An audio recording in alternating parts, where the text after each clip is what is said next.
we have two really exceptional folks from the National Park Service joining us today. Linda Rosenblum based in Topeka, Kansas. She is the system-wide education specialist for history and civics. Although as a note, she works nationally, just based in Topeka, where she's joining us today. And Jim McGettigan, who is the regional information technology specialist. He's based at Valley Forge National Historic Park in Pennsylvania. So welcome to you both. And we've asked them to both join us to talk about some of the past and future collaborations with the K20 initiative. So I'll turn it over to both of you. Okay. Well, thank you. As you said, my name is Linda Rosenblum. I'm the Service-Wide Education Specialist for History and Civics from the Washington, D.C. offices. Although I cannot join you from Washington, D.C. today because I am remotely located out of the Brown versus Board of Education National Historic Site. And currently, we're unable to travel, so we are joining you through video teleconference today, which is very appropriate for what we're talking about. I have some slides I'm going to show you to kind of go through what we're talking about. Do you see my slides? See him. We can see him fine.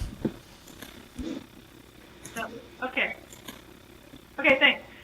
So, I'm calling it Where Do We Go From Here? The NPS has been working with video teleconferencing for several years. I know personally, when I worked at a national park as an education specialist at the park level, I've been doing this for at least 7 or 8 years myself. Goals that are tied to our call to action, which is a 21st century strategic planning document. And then we have action items that we're meeting by developing this video teleconferencing technology and capabilities. An action item on this call to action planning document is called Go Digital. The goal is for the Park Service to meet 21st century technologies on a variety of levels and to get away from being overly reliant on print, but rather to reach out to our audiences through technology. And secondly, part of our education mission, we have an action item called Live and Learn. And the Live and Learn action item, 25% of all K through 12 students in the U.S., and that can be either through field trips in a physical trip to the park, or through distance learning, which we would consider virtual. Some of the past collaborations we've had with Internet2, starting with Brown v. Board of Education National Historic Site, where I was formerly the education specialist. We started working with our local Internet2 affiliate, which was CanRen, through the Great Plains Network. And they actually approached me and said, hey, we're looking for content providers. Would you be interested in providing the multi-point program where we had the plaintiffs from the Brown case and the children of the plaintiffs from the Brown case country, and we had several parks in the Great Plains Network area. So we had schools from North Dakota, Kansas, believe we had up to 8 parks at a time connecting with all of these plaintiffs from the 5 Brown v. Board cases. So we had 22 points all together, all bridged together, interacting, and we had kids like I said, from North Dakota, talking to one of the student strikers from the 19th in Virginia. So it was a really unique moment, and we were able to replicate that program 3 or 4 years in a row. And as we built that relationship up with the Great Plains Network, we also invited some of the other Midwest regional national parks to join us, including Knife River Indian Villages, Homestead National Monument, who's very active in video conferencing, and Minuteman Missile National Historic Site. We had a 4-park, each of these 4 parks provide content through Internet2, and had many schools joining us on those four presentations. So it was a new series for us to provide multi-point connections for grades 7 through 12. Currently, we did this year on a national scale what was called the Presidential Primary Source Project. It was a collaboration with the National Archives and Records Administration's presidential libraries, the Library of Congress, the K20 initiative, and some other stakeholders. And it involves 2 presidential libraries from the National Archives, 3 of them, and 1 university-affiliated presidential site. And there were a total 6 of these presentations from presidential-related sites. It dealt specifically with primary source documents, and the overarching theme was talking about presidential administrations. It was a very successful project. I believe you may have someone talking about that on another presentation today, but as a pilot project, we felt that had lessons learned. One of our out of Texas wrote a white paper on some of best practices and lessons learned, and we intend to continue this program in the future, in the coming years, and expand it to other NPS sites, and not necessarily stick with just the presidential sites, but looking at some other themes. National Park Service and video teleconferencing. We're in the process of developing a contract for a non-connected Internet2 affiliate membership. We are just now starting that contracting process. It'll probably take us about 60 days or so to run through the contracting process. Membership, we will be purchasing software, and I'm going to let Jim McGettigan talk about this because it's done. But for multiple format connectivity, where we would be able to have schools that are not on H.323 format coming into one of our bridges and using Skype or some of the other formats. So Jim, do you want to talk about that a little bit? Sure, Linda. Thank you. What we experienced so far with our distance learning outreach is there's always where we have either a child left behind due to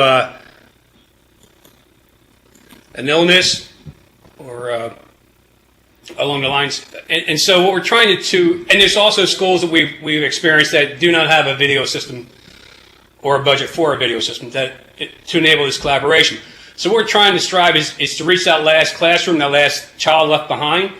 And so what we're looking to do actively right now, we're planning to upgrade our bridge with a cloud environment to bring in safely Skype users, Google Talk, and FaceTime, so we can reach that last classroom who doesn't have a budget or video system, but they can use a Skype-free software with a camera, or that student at home, child left at home, so we can reach that student in class to allow them to participate and experience their treasures, their history, their culture, and natural wonders. Okay. The next point, the Distance Learning Roundtable Group, this was also something that Jim McGettigan and some of the other parks in the Northeast region started putting together, but now we're working on a service-wide level.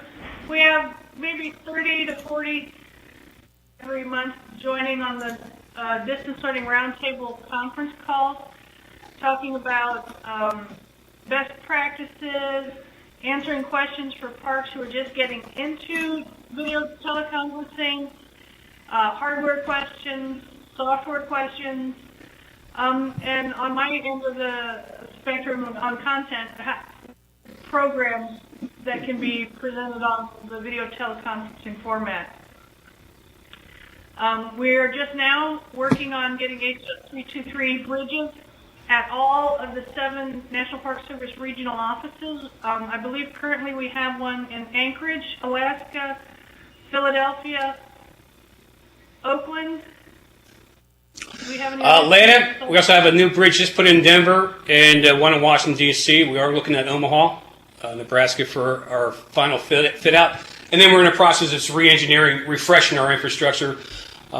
We want to keep it current and relevant and adaptive to emerging technology. So trying to stay ahead of the curve so we're not your classical federal agency behind in times of technology. We want to not blaze the trail, but we definitely want to lead. We're not going to follow.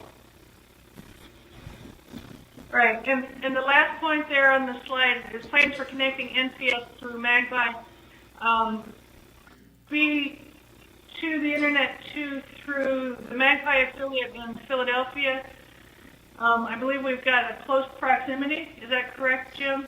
That is correct. And about 20 miles away. Exactly. So all of the National Park Services on a single network, we can connect into our bridge there at Philadelphia, and then the Philadelphia office will be connected to Magpie directly from there. Future collaborations, we want to continue our presidential primary source project, which was a pilot this year, and we'd like to expand it to more parks and more National Archives. Library of Congress was also involved in the planning of this program, and they're interested in continuing to collaborate on this in the future and expand their role in the project as well. Of the National Park Service units to register programs on the CILC. Homestead National Monument in Beatrice, Nebraska has been working incredible amounts of programs through the CILC. They booked up at the beginning of the school year hundreds and hundreds of programs. We've got interest where we've had senior living centers contact the Park Service where there's an older audience that's no longer capable of traveling to national parks that have a lot of interest in the programming that we have available. So we're expanding some of our video teleconferencing capability to connect with senior centers.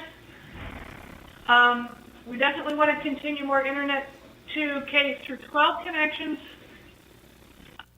We're expanding through software outreach to Skype, Google Talk, FaceTime through our new software. And one of the projects that we started with in our K20 initiative connection with Internet2 is the NPS Distance Learning Survey. Drawbacks in the Park Service is that we are a very decentralized agency where, yes, we do have regional offices and the national office in Washington, D.C., but in many cases, each individual park is kind of its own little kingdom out there, and it's often very difficult for the national offices or the regional offices to actually know what kinds of programming and what kinds of capability are out there. Jim and I work together to put together a survey where we'll be able to go out to all 402, I believe, is our newest number, National Park Service units, and find out what kinds of distance-learning capabilities are out there and how they need, what help we can provide for them, what kind of services they would like us to provide, and what we would be able to provide for them on the national and on the regional level. All right, let me see if I can get my camera, there I am. Pretty much what I have. Jim, do you have anything you'd like to talk about first, and then we'll take some questions? I'd just add that, I mentioned earlier that we are looking to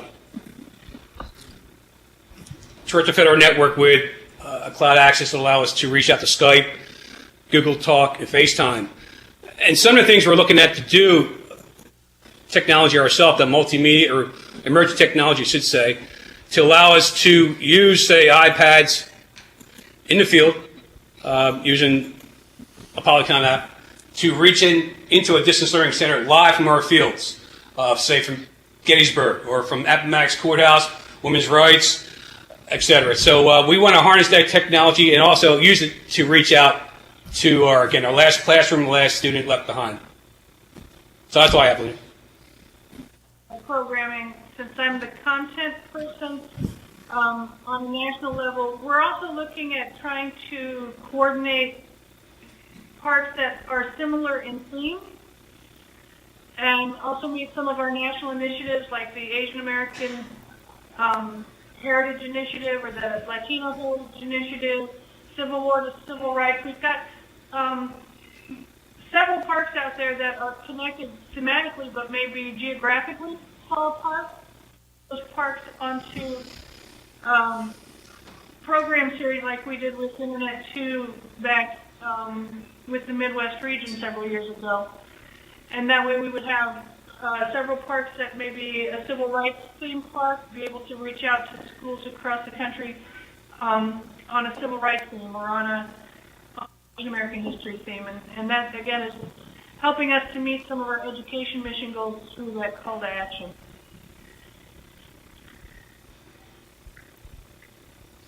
Questions? Well, Linda, this is James, and just listening to you talk and thinking through, what it means to our community to have, one of our nation's best ideas, the national park system, at the table, and moving in the direction of getting the parks connected. It just, makes my spine tingle, and just thinking about, the endless opportunities to connect the expertise and the endless number of experiences that are possible here for our library patrons all around the country, for our students at all levels, formal and informal. So first and foremost, thank you for joining us today, and I think I speak on behalf of everybody here. We're looking forward to continuing to work with the national parks going forward. I think that the survey that you spoke about is going to be a really important first step. I think we need to understand what capacity we have currently out there in the national parks to do distance learning, what kind of technology is there, and as well as the bandwidth that's there down to the park level, and that will help us, I think, help guide our collaboration. So we're looking forward to working with you on that. So with that, I'd like to just turn it over to the audience if they have any questions or comments for both of you. Carol Willis from TETN, Texas. Hi, guys. It's great to see Hi, you. Carol. And thank you so much. We're so excited about your participation. And if you would like, that white paper is still in draft stage, and we were really hoping for our national content providers to add some comments so it can be really informal. But if you want to add a few of your observations, it'll become history, I guess. But anyway, thank you so much. We're so happy to see that you want to continue with the presidential project and to expand kind of what we started in terms of an outreach program involving multiple providers as well as multiple states. Yeah, and Carol, I was just on a conference call with Library of Congress about a week ago, and they are very excited to continue this collaboration as well and would like to expand their involvement in the presidential primary source project as well. Anyone else? And thank you for your leadership in the project, Carol.